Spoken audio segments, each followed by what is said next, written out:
Então, a gente sabe a história de Golias e de Davi, né? Foi aquele filho que era invisível aos olhos do pai, né?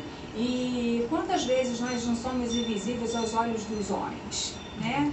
Mas quem crê num Deus vivo, num Deus altíssimo, tem a certeza da sua paternidade e de quem o Senhor né? Em cada um de nós, né? Nós somos filhas e filhos de Deus. Então a gente tem que crer que toda e qualquer adversidade que a gente venha enfrentar, que é pra gente, a gente não está sozinho, a gente está com o Senhor.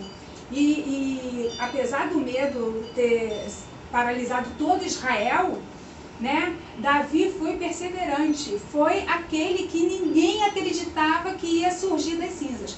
Mas ele já estava no pasto sendo treinado pelo Senhor, como ele diz para o rei Saul. Né? Eu mato o urso, eu mato o leão, e as pessoas, muitas das vezes, nós vamos falar das nossas experiências com Deus e eles não vão acreditar. Eles não vão acreditar nas nossas experiências, na nossa proximidade, na nossa intimidade com Deus, porque assim como muitos não acreditavam no potencial de Davi, porque nunca viram ele lá naquele pasto lutando, né? Contra aqueles animais que com certeza comeriam ele também, né? Então, assim, a gente não tem que se abater pelo que as pessoas acham a respeito da gente ou que elas pensam a nosso respeito, né? Ali havia uma recompensa, sim. Ele foi motivado pela essa recompensa, sim. Por quê? Porque ele sabia que o pai tinha um numeroso número de filhos e que ser livre de impostos, como até hoje é muito pesado para nós. Imagina naquela época que o cara tinha que vender o bichinho aqui e dar o imposto na hora, né? Então, mas aí ele foi auspicioso, ele foi ousado. Vou casar com a filha do rei. Olha, quem não quer? E a gente vê que Deus sabia do coração de Davi. Provavelmente esse rapaz, quantas vezes ele não clamou: caramba, quem vai me querer com cheiro de ovelha? Quem vai me querer? Porque eu não encontro ninguém, eu não vejo ninguém, eu não me socializo com ninguém, porque eu fico nesse pasto. Quando eu chego em casa para tomar um banho, comer e dormir. Porque imagina o dia inteiro subindo e descendo montanha atrás daquelas cabras. Trabalho muito vigoroso, né? Então, ele ainda assim, ele se posicionou para o combate, ele teve toda a estratégia que deram para ele, né? Que era aquela armadura toda, mas ele viu: isso não me serve, porque eu não sei lidar com isso, não é meu número, né? Eu tenho outras estratégias, porque ele creu no Deus que ia dar para ele suporte do mesmo jeito que dava suporte para ele lá quando ele estava sozinho. Ali ele também estava sozinho, porque ele viu que Israel todo estava sendo ridicularizado por aqueles filisteus e ele não aceitou aquela condição. Então ele foi lá. A gente tem que descobrir que as recompensas são muito boas, mas a gente tem que descobrir o que pode nos motivar a quebrar o nosso medo, né? Quais são as nossas fragilidades? Qual é a nossa área vulnerável? Nós precisamos nos conhecer, porque a partir do que a gente se conhece, o inimigo não vai ter vez, porque a gente vai fechar as brechas. Entendeu? Então a gente precisa estar sempre com esse olhar adiante, né? Eu vou enfrentar uma batalha. Como que eu faço? Eu, Andréia, não me ajoelho, mas eu estou dirigindo, eu estou falando com o Senhor. Ai, meu Deus, eu tenho isso para enfrentar, vai na minha frente. Ai, meu Deus. Deixa eu tirar aqui o som.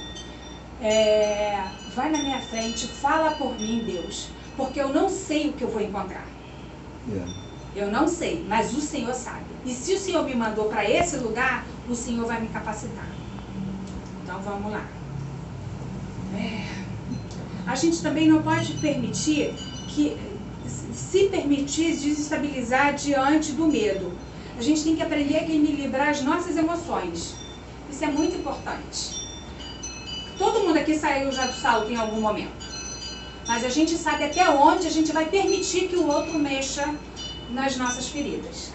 Porque se você também não quiser, você pode virar as costas e falar: esse não é o momento para a gente conversar. Mais tarde, quem sabe. E virar e vai embora. Você vai ter tempo para você respirar, para você se reorganizar internamente e depois enfrentar a situação. Né? A barreira do medo não é intransponível. intransponível. Isso a gente também tem que ter em mente. Nada nessa vida é intransponível quando a gente está com Jesus no barco. É Ele que está à frente. Se a gente tem essa consciência, a gente já tem certeza da vitória. Então a gente deve enfrentar as lutas que forem. Doença, falta de dinheiro.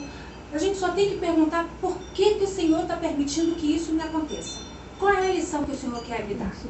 E a partir daí, a gente vai fazer o quê? Já, na próxima situação, a gente já vai estar preparada. Ah, foi para isso que eu passei toda aquela tribulação lá atrás. Hoje eu consigo perceber quais foram os caminhos que o Senhor está me levando, né? Porque Deus capacita durante a caminhada. Hoje você falou isso, né? Mesmo com as dores. Mesmo com as dores, mesmo com as febres, mesmo com falta de voz, né? A gente tem que evitar os pessimistas.